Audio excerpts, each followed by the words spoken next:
ఈ విధంగా శ్రీకృష్ణ పరమాత్మ తన బాల్య క్రీడలతో అందరినీ కూడా ఆనందపరుస్తూ అనేక మంది రాక్షసులను సంహరిస్తూ ఉన్నాడు. ప్రళంబాసురుణ్ణి ఈ బలరామస్వామి సంహరించిన తర్వాత ఆనందంతో ఉప్పొంగుతూ గోపాలకులందరూ కూడా ఆ తాళ వనంలో ఆవులను మేపుకుంటూ ప్రతిరోజు కూడా సంతోషంగా ఉన్నారు. అది వసంత ఋతువులో జరిగింది. తర్వాత గ్రీష్మ ఋతువు పూర్తయిపోయింది. వర్ష ఋతువు కూడా వచ్చి పూర్తయిపోయింది. వర్ష ఋతువు కూడా పూర్తయిపోయి శరదృతువు ప్రారంభమైంది. శరదృతువులో ప్రతి సంవత్సరం కూడా ఇంద్రోత్సవము అనేది చేస్తారు. ఇంద్రోత్సవం అనేటువంటిది ఈ గోపకులందరూ కూడా కలిసి ప్రతి సంవత్సరం శరదృతువులో ఆచరించేటువంటి ఆనవాయితీ ఉన్నదన్నమాట. అందువల్ల ఆ గోపకుల్లో పెద్దవాళ్ళుగా ఉండేటువంటి వాళ్ళు, నాయన శరదృతువు వచ్చినట్టుంది కాబట్టి అందరూ కూడా సన్నద్ధులు అవ్వండి, ఇంద్ర పూజ, ఇంద్రోత్సవం అంటారు దాన్ని, ఆ ఇంద్రోత్సవాన్ని మనం చెయ్యాలి అని చెప్పి అన్నారు. ఈ ఇంద్రోత్సవాన్ని ఎందుకు చేస్తారు అని అంటే, వీళ్ళు గోపాలకులు కాబట్టి, గోవులను మేపుకునేవాళ్ళు కాబట్టి, గోవులకు సస్యశ్యామలంగా భూమి అడవి ఇదంతా ఉంటే మేతలు బాగుంటాయి. ఈ మేతలన్నీ బాగుండాలంటే ఇంద్రుడు వర్షం కురిపించాలి. మేఘాధిపతి ఇంద్రుడు కాబట్టి ఆ ఇంద్రుణ్ణి గాని, త్రిలోకాధిపతి మేఘాధిపతి కాబట్టి ఆ ఇంద్రుణ్ణి గాని ఆరాధిస్తే ప్రతి సంవత్సరం కూడా వర్షాలు బాగా కురిసి ఆవులకు మేతలు కావచ్చు, ఇంకా వీళ్ళకి అడవిలో ఉండేటువంటి చెట్లన్నీ కూడా పండ్లు పూలతో నిండి ఆహార పదార్థాలు కావచ్చు, అన్నీ కూడా ఇంద్రుడు ప్రసాదిస్తాడనేటువంటి ఉద్దేశంతో ప్రతి సంవత్సరం ఇంద్రోత్సవం అని చేస్తారు. ఆ ఇంద్రోత్సవము అనేటువంటిది ఎట్లా ఆనవాయితీగా భూలోకానికి వచ్చింది అంటే, దేవేంద్రుడి యొక్క స్నేహితుడు వసురాజు అనేటువంటి ఆయన ఉన్నాడు. ఆ వసురాజు ఈ ఇంద్రోత్సవాన్ని ఆచరిస్తూ ఇంద్రుడికి స్నేహితంగా ఉండేవాడు అన్నమాట. అది ఆనవాయితీగా తీసుకుని అందరూ కూడా ఇంద్రోత్సవాన్ని చేస్తే ఇంద్రుడి యొక్క దయ వల్ల వర్షాలు కురుస్తాయని చెప్పి చాలా మంది చేస్తూ ఉంటారు. ఇక్కడ ఈ గోపకులు కూడా ఆ విధంగానే ఇంద్రోత్సవాన్ని చేస్తూ ఉన్నారు ప్రతి సంవత్సరం. ఈ సంవత్సరం కూడా శరదృతువు వచ్చిందని అందరూ హడావుడిగా పెద్దవాళ్ళందరూ చెప్పిన తర్వాత ప్రతి ఇంట్లో ఉండే వాళ్ళందరూ కూడా సిద్ధమవుతున్నారు ఇంద్రోత్సవానికి. శ్రీకృష్ణ పరమాత్మ చూసి, అయ్యా మీరందరూ దేనికి ఇంత హడావుడిగా ఏందో ఆనందోత్సాహాలతో ఏదో ఉత్సవం చేయాలనుకుంటున్నారు, తిరణాలు చేయాలనుకుంటున్నారు, ఏదో కార్యక్రమంగా ఉంది, ఏమిటి విశేషం అంటే, అప్పుడు పెద్దవాళ్ళుగా ఉండేటువంటి వాళ్ళందరూ చెప్పారు, నాయన ఇది మనకు ఆనవాయితీగా వచ్చేటువంటిది ఇంద్రోత్సవం అని చెప్పి ప్రతి సంవత్సరం చేస్తుంటాం శరదృతువులో. ఇంద్రోత్సవం చేసినందువల్ల అందరికీ సంతోషంగా ఉంటుంది, మంచి వర్షాలు కురుస్తాయి, భగవంతుడి దయ వల్ల అందరూ బాగుంటాము అని చెప్పి చెప్పాడు. చెప్తే శ్రీకృష్ణ పరమాత్మ ఏమంటున్నాడంటే, ఇంద్రోత్సవం చేయాల్సినటువంటి అవసరం లేదు, మనం ఏ వృత్తినైతే అవలంబించామో ఆ వృత్తే మనకు దేవత. ఇప్పుడు అరణ్యంలో ఆవులు మేస్తున్నాయి. ఆవులు మేసేదానికి కారణం గడ్డి.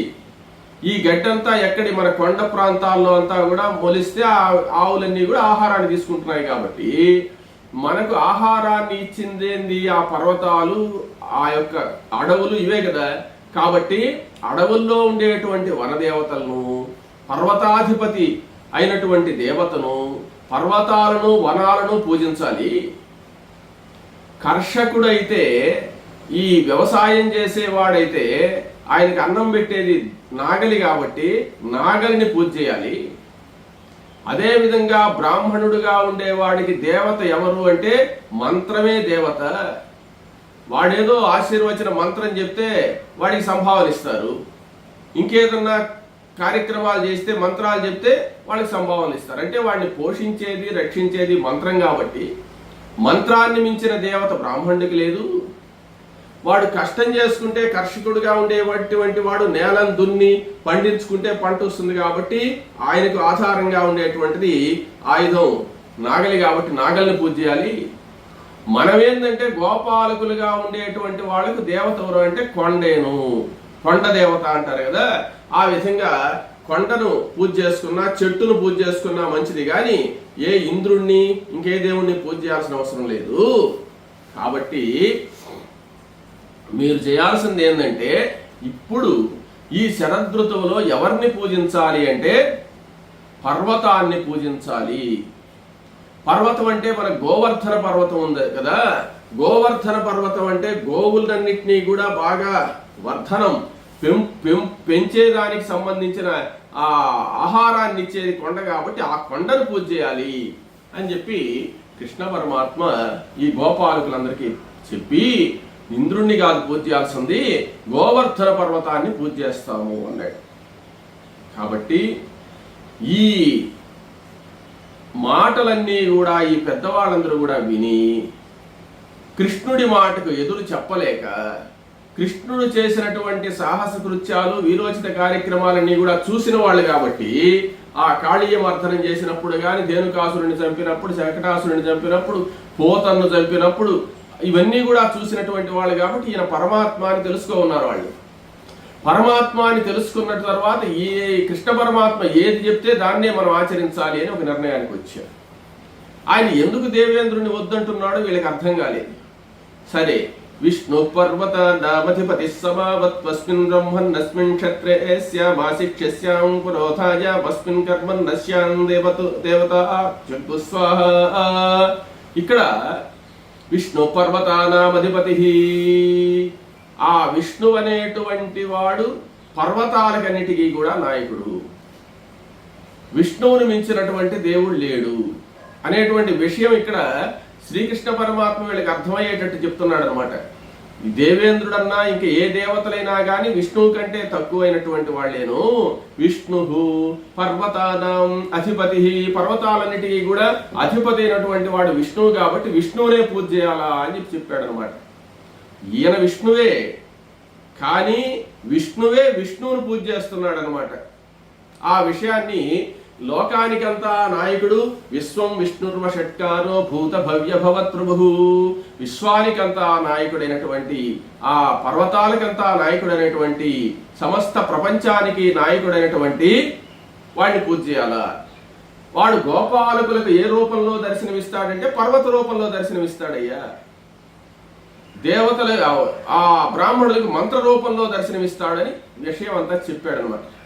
సరే స్వామి, నువ్వు ఎట్ట చెప్తే ఆడు చేస్తామని చెప్పి కృష్ణ పరమాత్మ మాట ప్రకారమే వీళ్ళందరూ కూడా ఒక శుభముహూర్తంలో ఆ రేపల్లెలో ఉండేటువంటి గోపాలకులందరూ కూడా సిద్ధమయ్యి ఆ బృందావన నివాసులందరూ కూడా బయలుదేరి గోవర్ధనగిరి దగ్గరికి వెళ్ళారు.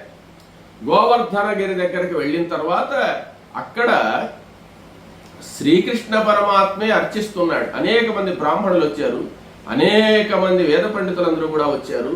ఆ గోవర్ధనగిరిని పూజ చేయాలి అనేటువంటి ఉద్దేశ్యంతో అక్కడ దర్భాసనం మీద కూర్చున్నటువంటి వాడై శ్రీకృష్ణ పరమాత్మే ఆ గోవర్ధనగిరిని పూజ చేశాడు.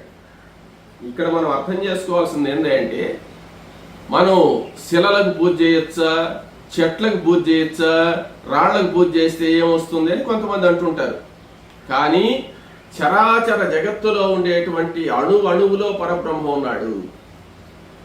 ప్రహ్లాదుడికి దర్శనమిచ్చింది స్తంభంలో నుంచి ఆయన. అదేవిధంగా అనేక మందికి అనేక రూపాలతో దర్శనమిచ్చున్నాడు. కాబట్టి గోపకులందరికీ ఆధారమైనటువంటిది పర్వత ప్రాంతం కాబట్టి ఆ పర్వతానికి పూజ చేస్తున్నారు. వేదంలో ఏం చెప్పారంటే, విష్ణు పర్వతానామధిపతి సమావత్వస్మిన్ బ్రహ్మన్నస్మిన్ క్షత్రేస్యామాశిక్ష్యస్యాం పురోధాయ వస్మిన్ కర్మన్నస్యాం దేవహోత్యాగు స్వాహ అని వేదమంత్రం చెప్తాడు. అంటే విష్ణువు పర్వతాలకు అధిపతి అని. అదేవిధంగా ఈ ఒక్కొక్క దానికి ఒక్కొక్క రూపంలో అధిపతిగా ఉంటాడు. మొత్తం విష్ణు స్వరూపమే. మొత్తం విష్ణు స్వరూపమైనా కానీ చంద్రమా నక్షత్రాణామధిపతి, నక్షత్రాలన్నిటికీ చంద్రుడి రూపంలో అధిపతిగా ఉంటాడు. తరువాత యజ్ఞాలన్నిటికీ కూడా అగ్ని రూపంలో అధిపతిగా ఉంటాడు. అదేవిధంగా ఒక్కొక్క దానికి సంబంధించి పక్షులన్నిటికీ కూడా గరుత్మంతుడి రూపంలో ఉంటాడు. ఒక్కొక్క జాతికి ఒక్కొక్క విభాగానికి ఆ పరమాత్మే ఒక్కొక్క నాయకుడిగా ఉన్నాడు.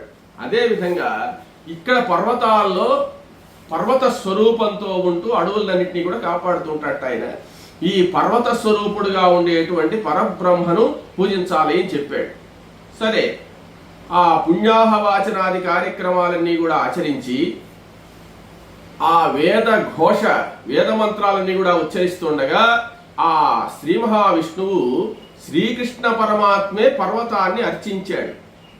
బలరాముడు పూజ చేస్తున్నాడు, వసుదేవుడు, ఈ యొక్క నందుడు మొదలైనటువంటి వాళ్ళందరూ కూడా ఆ పర్వతానికి నమస్కారం చేసి, మహానుభావ పర్వతాధిపతి, నీ యొక్క అనుగ్రహం వల్ల మా ఆవులన్నీ కూడా లక్షణంగా ఉన్నాయి, నీ యందు సంచరిస్తూ ఈ యొక్క ఆహారాన్ని స్వీకరిస్తూ మాకు ఆనందంగా పాలు ఇస్తూ మా కుటుంబాలను రక్షిస్తున్నాయి, కాబట్టి నీ దయ వల్ల మేమందరం కూడా బ్రతుకుతున్నాము, జీవిస్తున్నామని చెప్పి ఆ పర్వతాధిపతిని గురించి ఆ పర్వతానికి పూజ చేసినటువంటి వాళ్ళై కావడిలో తీసుకువచ్చినటువంటి అనేక పాల బిందెలు, పెరుగు, వెన్న, గారెలు, బూరెలు మొదలైనటువంటి మధుర పదార్థాలన్నీ కూడా చేసుకొని మోసుకువచ్చారు. అక్కడ అవన్నీ పెట్టి నైవేద్యం చేశారట.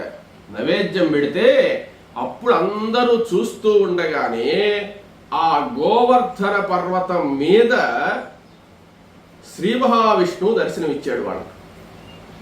శ్రీ మహావిష్ణువు ఎలా ఉన్నాడయ్యా అంటే కృష్ణ పరమాత్మ ఎలా ఉన్నాడో అట్లే ఉన్నాడు. చాలా ఎత్తుగా ఉంది పర్వతము.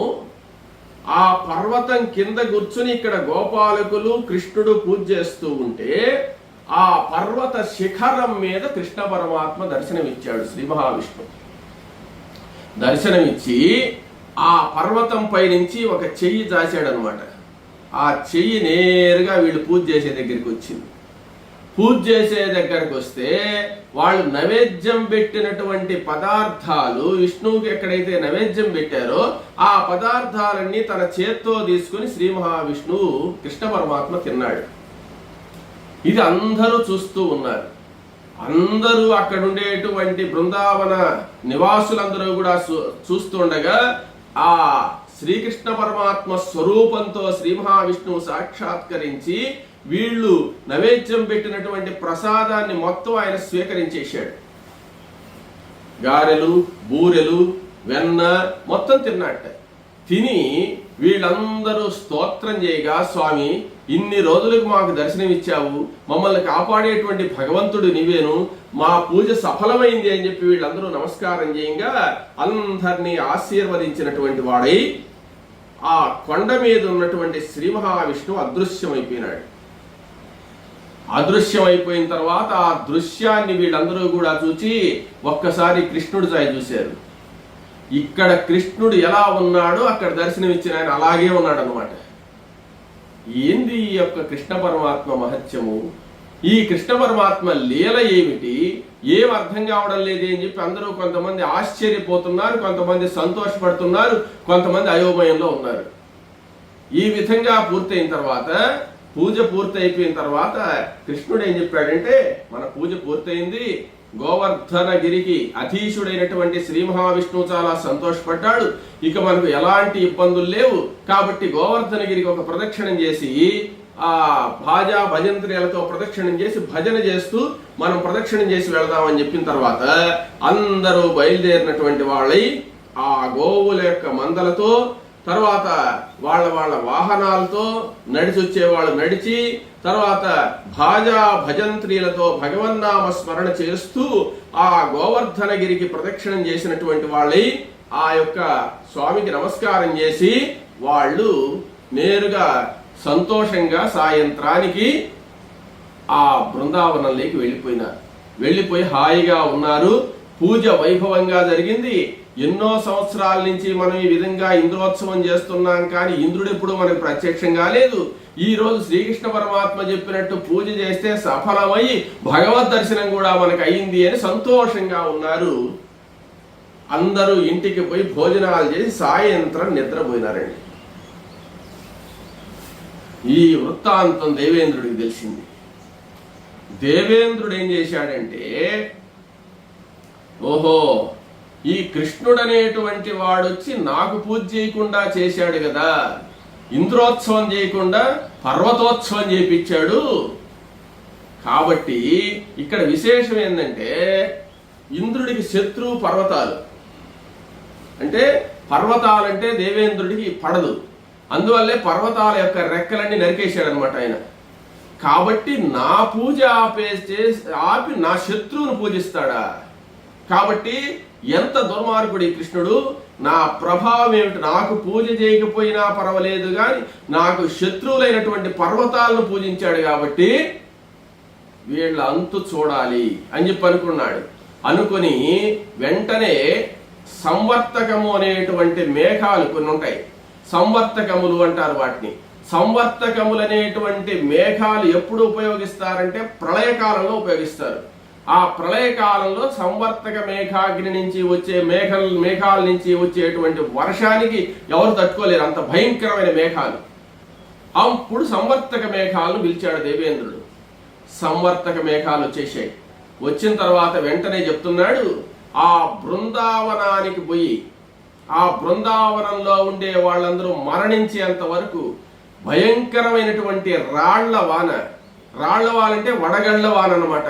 వడగళ్ల వాన విపరీతంగా కురిపించి తీవ్రమైన గాలులు వీచేటట్టు చేసి మహాప్రళయాన్ని సృష్టించి ఆ బృందావనాన్ని మొత్తం నాశనం చేయవలసింది అని చెప్పి దేవేంద్రుడు సంవర్తక మేఘాలను ఆజ్ఞాపించి నేను కూడా వస్తున్నాను, మీరు ఎలా ప్రళయం చేస్తారో చూస్తాను, నేను కూడాను మీరు ఎలా స్పందిస్తారో నా మాటలకు, మీ యొక్క బల పరాక్రమాలను చూపించి ఆ బృందావనాన్ని ధ్వంసం చేయాలని ఆజ్ఞాపించాడు. మేఘాలు అలా ప్రవేశించాయి.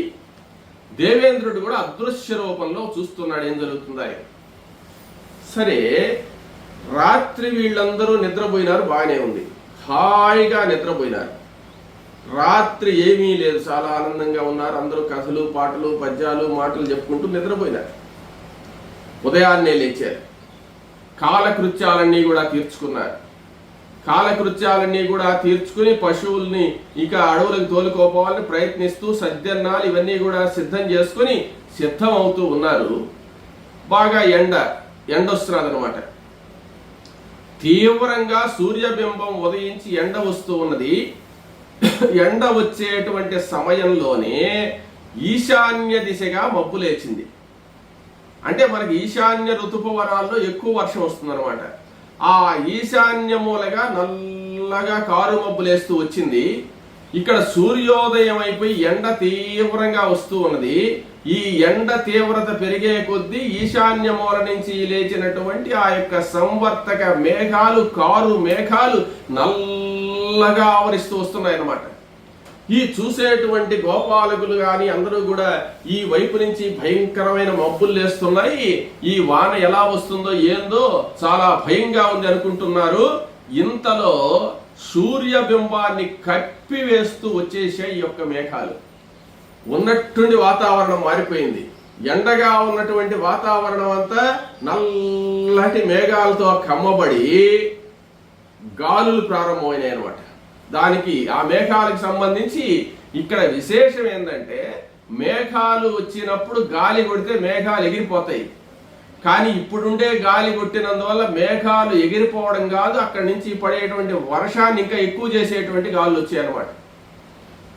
ఆ మేఘాలు తీవ్రంగా నల్లంగా ఒక అరగంట లోపల వాతావరణం మారిపోయి భయంకరమైనటువంటి గాలి వాన వచ్చేటువంటి పరిస్థితి ఏర్పడిపోయింది. అందరూ వర్షం వస్తుంది అనుకుంటున్నారు. గోవుల్ని ఇంకా అడవికి తోలుకోపోలేదు. నల్లగా ఆవరించేసి ఆమెన మొదలైందండి వర్షం ఉన్నట్టుండి. దబ దబ దబ దబ దబ ప్రారంభమైంది చినుకులు. అబ్బా, ఇంత పెద్ద చినుకులు పడుతున్నాయి, ఇంత పెద్దవి పడుతున్నాయి అనుకుంటున్నారు. చిన్న పిల్లకాయలు ఆడుకుంటూ ఆ వాన వస్తుంటే సంతోషంగా ఆడుకునేడానికి బయటకు వచ్చారు. కానీ ఈ పడేటువంటి చినుకులను చూసి భయానికి లోపలికి వెళ్ళిపోతున్నారు. ఆ పటపటమనేటువంటి చినుకులు క్రమక్రమంగా వడగళ్ల వానగా మారిపోయింది. మేఘాలు, మెరుపులు, ఉరుములు, భయంకరమైనటువంటి శబ్దాలతో అట్ట ఆవరించేసి ఆ మేఘాలన్నీ కూడా వర్షం ఎలా కురుస్తుంది అంటే కుండపోత వర్షం పరిస్థితికి వచ్చేసింది అనమాట. చిన్న చిన్న చినుకులతో ప్రారంభమై కుండపోత వర్షం క్షణం లోపల మారిపోయింది. వాతావరణము కుండపోతగా వర్షం పడుతుంది. పెద్ద పెద్ద రాళ్లు పడుతున్నాయి. ఈ యొక్క ఆ రాళ్లతో పాటు ఈ పడేటువంటి కుంభధారలుగా పడేటువంటి వర్షానికి ఎవరూ తట్టుకోలేకుండా ఉన్నారు. ఉన్నటువంటి బృందావనం అంతా భయంకరమైన వాతావరణం ఏర్పడిపోయింది. అందరూ భయపడిపోతున్నారు. ఆ రోజు సాయంత్రం దాకా కురుస్తూనే ఉంది వాన. ఈ విపరీతమైనటువంటి వాన క్రమక్రమంగా ఎక్కువైపోతున్నది కానీ తగ్గే పరిస్థితి లేదు.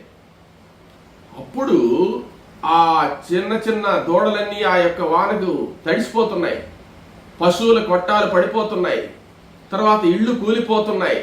భయంకరమైనటువంటి ప్రకృతి వైపరీత్యం మాదిరి వస్తుంది. ఈ వాన మామూలు వాన కాదన్నమాట. అది వచ్చిందే బృందావనాన్ని ధ్వంసం చేయడానికి. ఒక్కసారి శ్రీకృష్ణ పరమాత్మ దివ్య దృష్టితో చూశాడు. ఓహో, ఇది మామూలు వర్షం కాదు. దేవేంద్రుణ్ణి పూజ చేయలేదని దేవేంద్రుడు కోపంతో బృందావనాన్ని నాశనం చేయడానికిగా ఈ వర్షాన్ని కురిపిస్తున్నాడు. సరే సరే, చాలా సంతోషం అని చెప్పి ఆ వర్షం తీవ్రమైపోయేటోటికి వీళ్ళందరూ ఉండడానికి వసతి లేక వాళ్ళు కట్టుకుని నీళ్ళని పడిపోతున్నాయి అనమాట. ఆవులు చల్లాచెదురైపోతున్నాయి.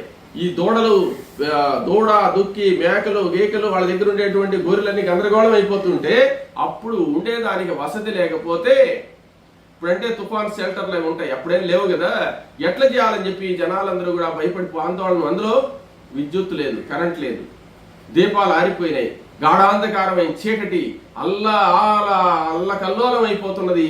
చిన్నపిల్లలు ఏడుస్తున్నారు, ముసలి వాళ్ళు అల్లాడుతున్నారు.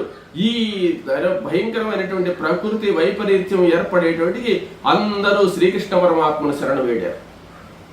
అప్పుడు శ్రీకృష్ణ పరమాత్మ, నాయన నువ్వు దేవేంద్రుడికి పూజ చేయాలంటే వద్దంటివి, అక్కడ విష్ణువుకు పూజ చేస్తే పర్వతం మీద నుంచి ఆయన ఏమో అనుగ్రహించాడు, కానీ ఇక్కడ ఈ వైపరీత్యం ఏమిటి, మనం ఉంటామా పోతామా అనే పరిస్థితి వచ్చేసిందంటే అప్పుడు శ్రీకృష్ణ పరమాత్మ మీరేం భయపడద్దు నాయన అని చెప్పి నేరుగా వెళ్ళి గోవర్ధన పర్వతం దగ్గరికి అందరూ వెళతాం రాండి అని చెప్పి మొత్తాన్ని గోవర్ధన పర్వతం దగ్గరికి తీసుకెళ్ళేసి ఆ గోవర్ధన పర్వతాన్ని పెళ్లగించి పైకెత్తినటువంటి వాడై తన చేత్తో ఇలా పట్టుకున్నాడు వేళ్ల మీద.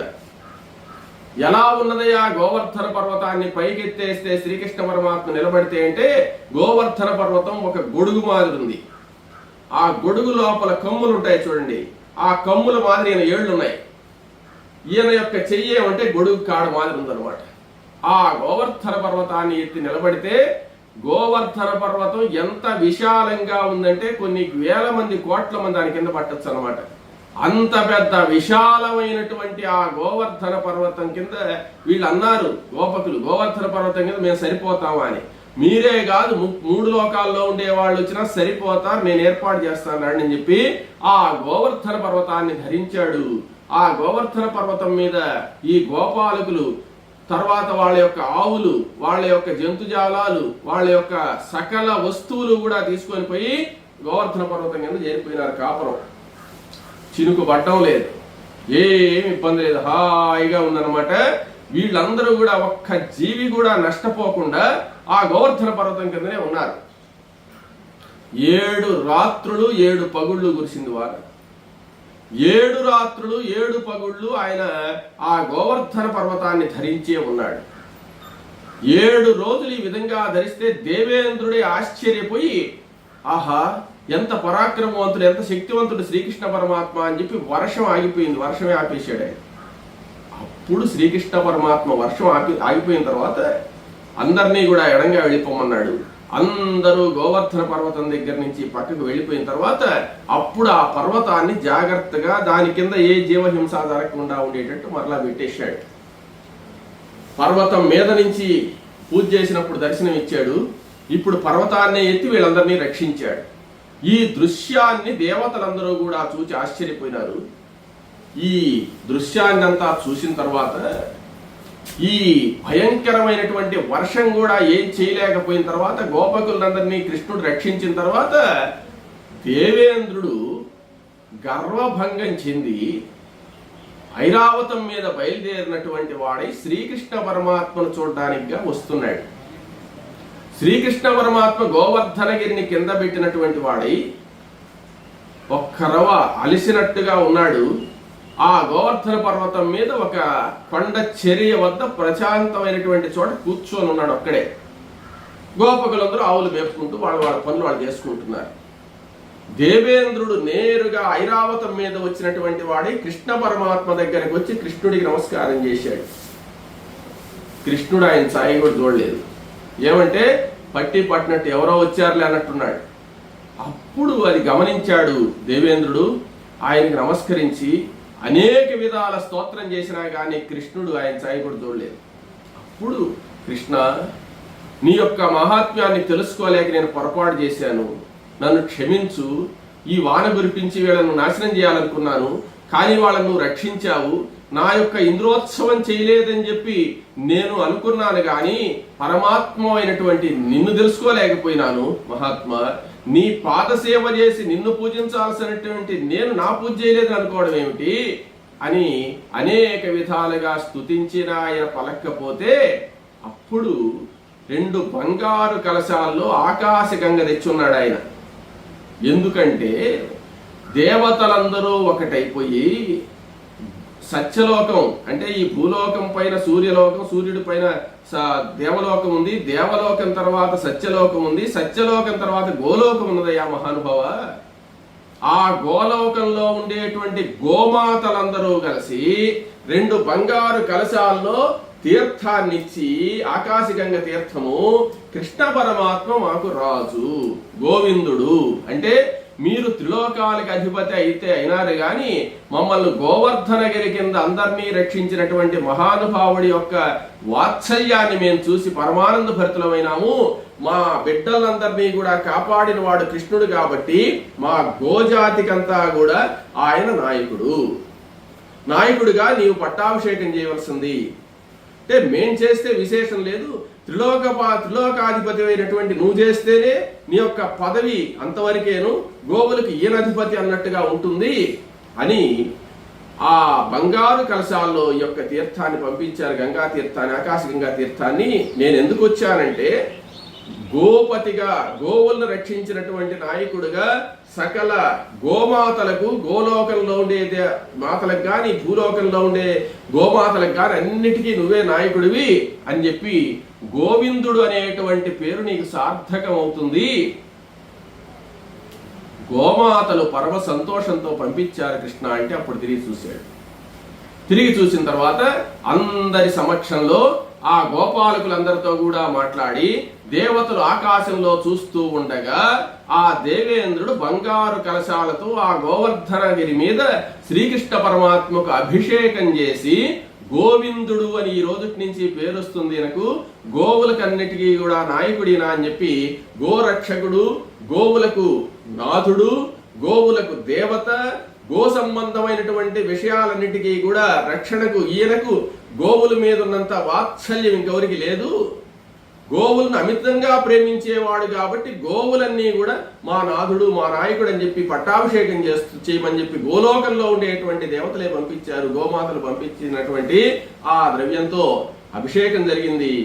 భూనభోంతరాలలో ఉండేటువంటి గోమాతలందరూ సంతోషించారు. ఆ ఆకాశంలో ఉండేటువంటి గోలోకంలో ఉండే దేవతలందరూ కూడా, గోమాతలన్నీ కూడా పూలవాన కురిపించాయట కృష్ణ పరమాత్మ మీద. ఈ విధంగా ఆ దేవేంద్రుడు గోవిందుడు అనేటువంటి నామాన్ని సార్థకం చేస్తూ పట్టాభిషేకం చేశాడు కృష్ణ పరమాత్మకు. కృష్ణుడు చాలా సంతోషపడ్డాడు. తరువాత అందరూ కూడా జయ జయధ్వానాలు చేశారు. కృష్ణ పరమాత్మ సంతోషపడ్డాడు. ఈ విధంగా పట్టాభిషేకం జరిగిన తర్వాత దేవేంద్రుడు, కృష్ణ నాకు ఒక సహాయం చేయాలి నువ్వు అని అడిగాట. ఏమిటి అని అంటే, నీవు అర్జునుడు విజయాన్ని పొందేటట్టు చేయాలి. రాబోయేటువంటి కురుక్షేత్ర సంగ్రామంలో కౌరవ పాండవులకు యుద్ధం జరుగుతుంది. కౌరవ పాండవులకు యుద్ధం జరిగినప్పుడు నా అంశతో పుట్టుండేటువంటి అర్జునుడు ప్రధానంగా ఉండాలి, అందరికంటే బలవంతుడిగా ఉండాలి, నీ అనుగ్రహం ఉంటేనే అది జరుగుతుంది, ఆ వరాన్ని నాకు ప్రసాదించవలసింది అని చెప్పి దేవేంద్రుడు అడిగితే, అప్పుడు పరమానంద భరితుడైనటువంటి శ్రీకృష్ణ పరమాత్మ, అర్జునుడు నాకు బహిప్రాణము, అర్జునుడినే నేను ఎల్లప్పుడూ కూడా స్మరిస్తూ ఉంటాను, అర్జునుడికి విజయం లభించకుండా ఇంకెవరికి లభిస్తుంది దేవేంద్ర? అర్జునుడు నా బహిప్రాణము, అర్జునుని సర్వకాలముల యందు నేను రక్షిస్తూ ఉంటాను, ఎప్పుడూ కూడా అర్జునుడికే విజయం లభిస్తుంది, అర్జునుడు నా సఖుడు అని చెప్పి ఆ కృష్ణ పరమాత్మ ఎప్పుడైతే చెప్పాడో దేవేంద్రుడు పరమానంద భరితుడైపోయి ఇక అర్జునుడి విషయంలో ఆలోచించాల్సిన అవసరం లేదు, పరమాత్మ అనుగ్రహించాడు కాబట్టి అని చెప్పి పరమ సంతోషపడి సాష్టాంగ నమస్కారం చేసినటువంటి వాడై అనేక విధాల ఆ కృష్ణ పరమాత్మను సంస్మరించి ఆయన ఆ దేవేంద్రుడు కృష్ణ పరమాత్మ దగ్గర సెలవు తీసుకుని బయలుదేరి వెళ్ళిపోయినాడు దేవలోకానికి. ఈ దృశ్యాన్నంతా గోపాలకులు చూసి అందరూ కట్టగట్టుకొని వచ్చి, కృష్ణ నిన్ను మామూలు గోపాలకుడు అన్నావు, నువ్వు ఎవరో చెప్పయ్యా, నీవు నిజంగా గోపాలకుడివా, నందుడి యొక్క కుమారుడివా, నువ్వు పరాత్పరుడివా, ఎవరివి, నీ యొక్క మహాత్మ్యాలన్నీ చూస్తుంటే మాకు చాలా ఆలోచనగా ఉన్నదని గోపాలకుల్లో ఉండే పెద్ద పెద్ద వాళ్ళందరూ కూడా వచ్చి కృష్ణ పరమాత్మను నీవు ఈశ్వరుడివా, విష్ణువా, లేకపోతే అష్టదిక్పాలకుల్లో ఒకరివా, లేకపోతే ఎవరివి నువ్వు, ముక్కోటి దేవతల్లో ఎవరి నువ్వు దేవతవే గాని మామూలు వ్యక్తివి కాదని చెప్పి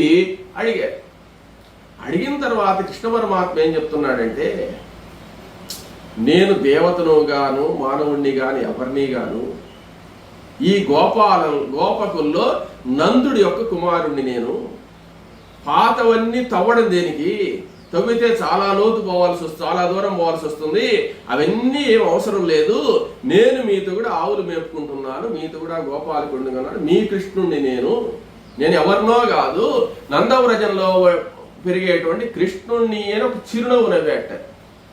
ఆ చిరునవ్వే కృష్ణుడిలో ఉండేది, ఆ చిరునవ్వే మోహం అన్నమాట. ఆ చిరునవ్వు అనేటువంటి మాయతో వీళ్ళందరినీ మాయామోహితులను చేసేసాడు. ఇంక వీళ్ళు మళ్ళీ ఆ ప్రశ్న వేయడం మానేశారు అనమాట. మళ్ళీ మామూలుగా కృష్ణ పరమాత్మ జరిగింది ఏదో జరిగిపోయింది, ఇంక ఇంటికి పోదాం పండి హాయిగా, మనకు ఆ దేవేంద్రుడు కూడా వచ్చి దర్శనం ఇచ్చాడు కదా, మీకు నేను పూజ చేసినందువల్ల విష్ణువు దర్శనం కాకుండా దేవేంద్రుడి దర్శనం కూడా అయింది కదా, చాలా సంతోషంగా ఉంది కదా అని చెప్పి వాళ్ళతో మాట్లాడుతూ వాళ్లను అలా బృందావనానికి తీసుకుని వెళ్ళి ఆనందంగా మైమరిపింపజేస్తూ కాలక్షేపం చేస్తూ ఉన్నాడు కృష్ణ పరమాత్మ అని చెప్పి వైశంపాయనుల వారు జనమేజయ మహారాజుకు ఈ యొక్క హరివంశంలో శ్రీకృష్ణ పరమాత్మ యొక్క గోవర్ధన ధరుడైనటువంటి శ్రీకృష్ణ పరమాత్మ యొక్క వృత్తాంతాన్ని తెలియజేశాడు. తర్వాత తెలియజేస్తూ ఈ యొక్క సప్తమాశ్వాసాన్ని పూర్తి చేశాడు. ఆ సప్తమాశ్వాసాన్ని సంగడిరక్షపాల బహుసంగరజిత్కరబాల బాలికా మంగళమూర్తి హేల అసమాన సమంజస కీర్తి నర్తకీ రంగ దిగంతరాళ గుణరాజ జితాజల చిత్తజాల గుణరాజి జితాఖిల జిత్తజాల సప్తాంగరమా విశాల సకలార్తి విచక్షణ పుణ్యలక్షణ. ఇది శ్రీ శంకర స్వామి సంయమీశ్వర చరణ సరోరుహ ధ్యానానంద సౌందర్య తుర్య శ్రీ సూర్య సుకవి సంభవ శంభుదాస లక్షణాభిధేయ ఎర్రయనామధేయ ప్రణీతం వైన హరివంశంబునన్ పూర్వభాగంబునందు సప్తమాశ్వాసము. ఇది హరివంశంలో సప్తమాశ్వాసం పూర్తి చేశాము. ఇక రేపటి నుండి అష్టమాశ్వాసంలోకి మనం ప్రవేశిస్తాం. స్వస్తి ప్రజాభ్య పరిపాలయంతాం న్యాయేణ మార్గేణ మహిం మహిషః గోబ్రాహ్మణేభ్యः శుభమస్తు నిత్యం లోకాः సమస్తాः సుఖినో భవంతు.